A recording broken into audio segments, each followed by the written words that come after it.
Preparar unha costela de pollo de pura raza galega con arroz. Para eso necesitamos carne de pollo, neste caso das costelas, allo, arroz bomba, cebola, pemento vermello, tomate triturado, pimentón dulce, un pouquiño de febras de azafrán, caldo de carne, de verduras ou auga, loureiro, sal, pementa e aceite de oliva.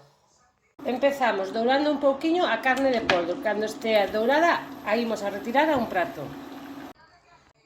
Nese mesmo aceite imos engadir o pemento picado, a cebola picada e o allo. Imos deixar que se sofrita ben durante uns 10 minutos. Engadimos o tomate, unhas febras de azafrán, sal, pementa ao gusto e a nosa folla de loureiro. Engadimos o tomate, unhas febras de azafrán, sal, pementa ao gusto e a nosa folla de loureiro. Engadimos a carne, un pouquiño de caldo de verduras ou auga e deixamos cocer durante 20 minutos.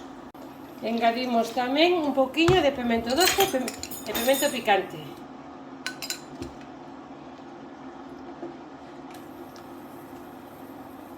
Engadimos o arroz e imos deixar cocer uns 12 minutos e despois retirámoslo do fogo e vamos a deixar repousar durante 10 minutiños, entre 5 e 10, antes de comer.